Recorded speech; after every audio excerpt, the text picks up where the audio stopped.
नमस्कार दोस्तों, I am Nandlal और आप देख रहे हैं हमारा चैनल नंदलाल लर्निंग स्टेज।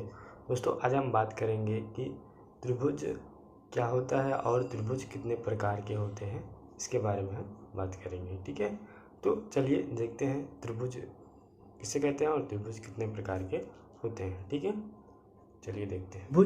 त्रिभुज को हम इंग्लिश में कहते हैं ट्रायंगल। ठीक है, तो चलिए देखते हैं त्रिभुज किसे कहते हैं। तो तीन भुजाओं से घिरा समतल क्षेत्र त्रिभुज कहलाता है।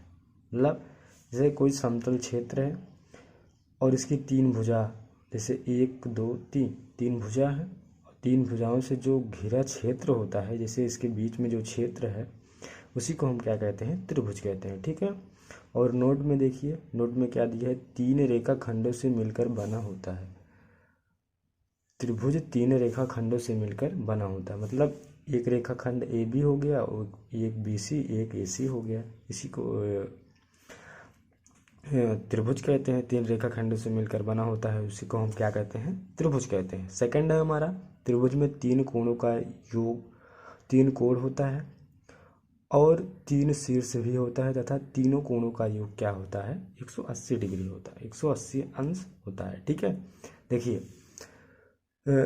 तीन कोण है, कोण ए, कोण बी, कोण सी बराबर क्या है हमारा, 180 अंश। ठीक है, और इसके तीन शीर्ष भी होते हैं, तीन शीर्ष भी होते हैं, ए बी सी। देखिए ए बी सी, इसके तीन शीर्ष भी होते हैं। ठीक है, इतना तो समझ में आ गया होगा।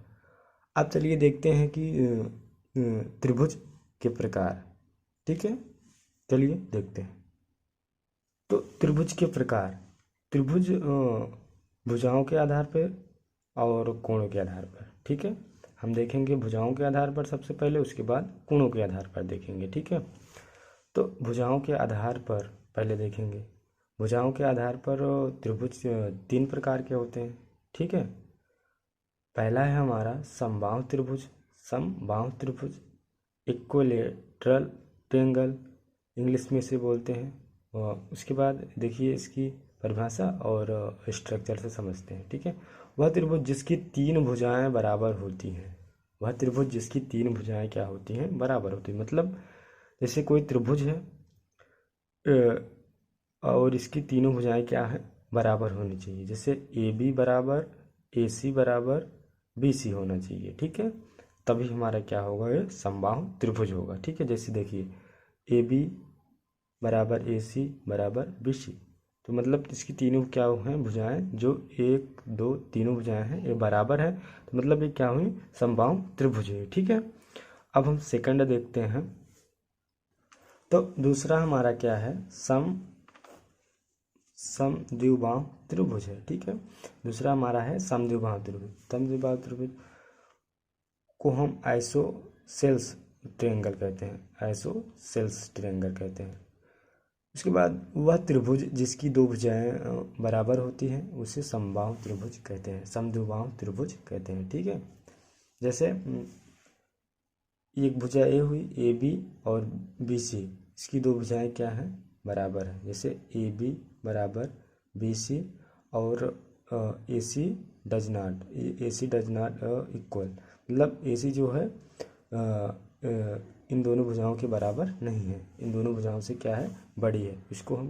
इसी को हम क्या बोलते हैं, समद्विबाहु त्रिभुज बोलते हैं। ठीक है, आइसोसेल्स ट्रायंगल बोलते हैं। ठीक है, अब देखिए तीसरा हमारा है विषम बाहु त्रिभुज। विषम बाहु त्रिभुज किसे कहते हैं, इंग्लिश में इसको कहते हैं स्केलिन ट्रायंगल, स्केलिन ट्रायंगल बोलते हैं। तो चलिए देखते हैं विषम बाहु त्रिभुज, वह त्रिभुज जिसकी कोई भी भुजा बराबर ना हो उसे हम क्या बोलते हैं, विषम बाहु त्रिभुज बोलते हैं। जैसे ये हमारा क्या है, एक त्रिभुज है।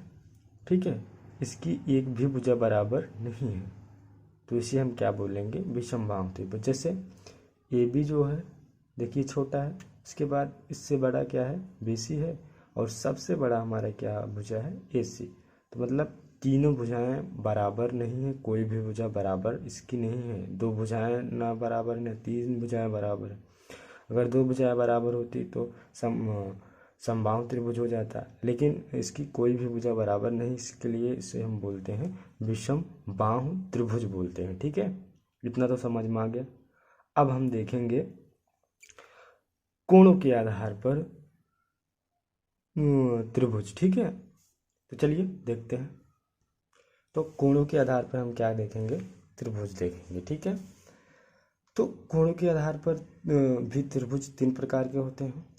पहला है हमारा न्यून कोण। न्यून कोण,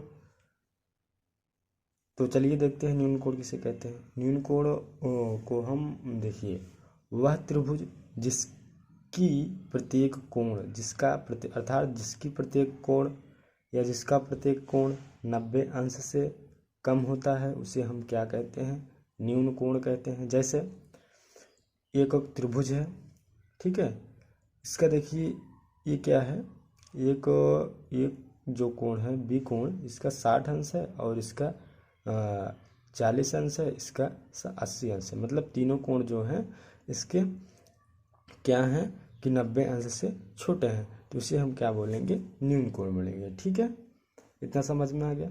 अब देखिए दूसरा हमारा क्या है, दूसरा हमारा है समकोण त्रिभुज।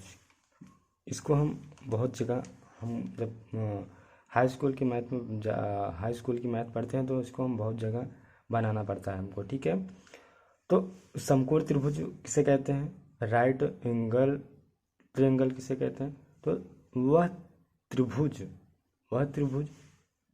जिसका एक कोण 90 अंश का होता है, उसे हम क्या कहते हैं,